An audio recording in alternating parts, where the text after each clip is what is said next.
Good afternoon, everyone. Welcome. I'm Richard Marcus, the Director of Bands at William Mary, and we're delighted that you're here this afternoon.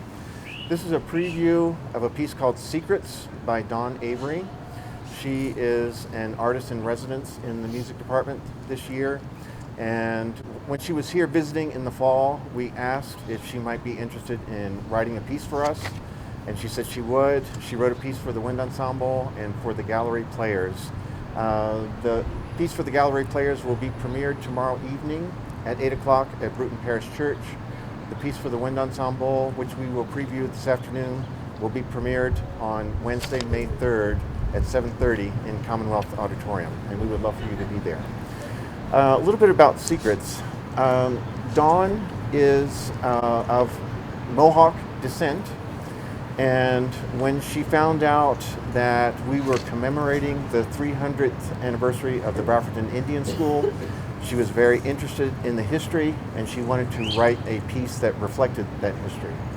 So we're going to be performing an excerpt from the middle of the piece that includes some narration, gives some background about the piece that was written by Danielle Moretti Langholtz, and it's going to be narrated by three students from the American Indian Student Association: Matthew Solomon, Grace Cogley, and Dakota Kinsel. And you'll notice this piece has some unusual sounds in it. For example, blowing air through the instruments or key clicks on the instruments, and that is representative of the ancestors. The key clicks are the steps along the ground by the ancestors. The air represents the spirit of the ancestors. And it was Dawn's idea to actually perform this preview on the grounds of the Brafferton, which I thought was a fantastic idea. So thank you again, and I hope you enjoyed this, and I hope you can come to the two premieres tomorrow evening and Wednesday evening. Thank you.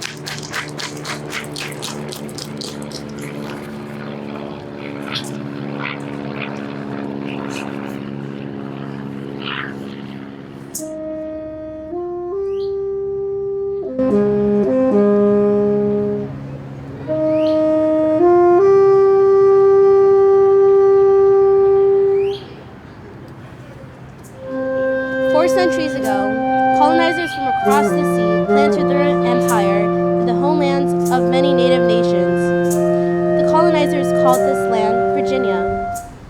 The native land called this land Senacomoco. In 1693, the British monarchs, King William and Queen Mary, issued a royal charter decreeing that a college be constructed in Williamsburg, Virginia, to educate the young men of Virginia in good manners and good letters. This school would forever be named the College of William and Mary. The royal charter included a mandate to educate the Western Indians in Christian theology, mathematics, and the English language. Native leaders were reluctant to send their sons to a school in Williamsburg, fearing for their well-being.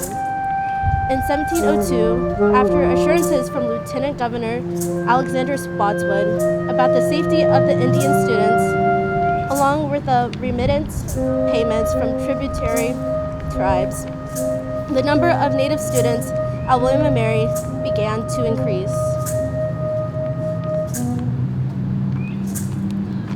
Tribes sent 2 students at a time to William and Mary College in Williamsburg to learn to speak English, the language of the colonizers.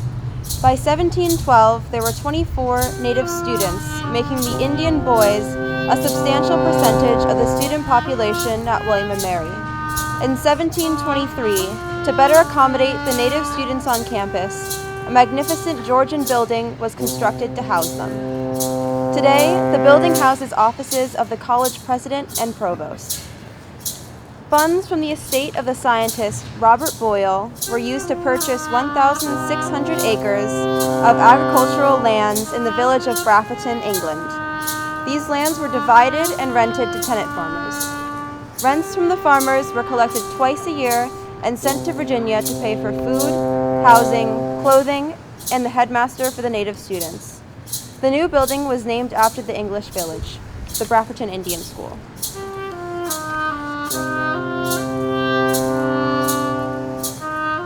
Indian students came to the Brafferton Indian School from the Catawba, Chickahominy, Cherokee, Delaware Lenape, Meherrin, Nansmond, Nottoway, Occaneechi, Pamunkey, Saponi, Susquehannock, Tutelow Nations, as well as the Six Nations, the Cayuga, Mohawk, Oneida, Onondaga, Seneca, Tuscarora, and also the Wyandot tribes of the Eastern Woodlands. Native students with English language skills were a valued asset to the tribal communities and to Great Britain's colonial enterprise. The Brafferton Indian School became a locus of Native agency with the English sphere of influence and the most impactful Native school in the American colonies. Cherokee student Charles Murphy served as the translator for Virginia Governor Patrick Henry. Nottoway students Tom Stepp assisted George Washington during the 7 Years' War, and Robert Scholar negotiated a land agreement with the headmen of his tribe. Pamunkey student Robert Mersch fought alongside the Americans at the Battle of Yorktown. Henry Bobby of the Wyandot provided intelligence to the Americans during the Revolution. There were many contributions by Brafferton students. The Indian School closed during the American Revolution, and without funding from Great Britain, it never reopened. After 3 centuries, important stories have been lost to time. Let us remember and honor the Brafferton Indian students and the contribution they made to their communities, and the nation.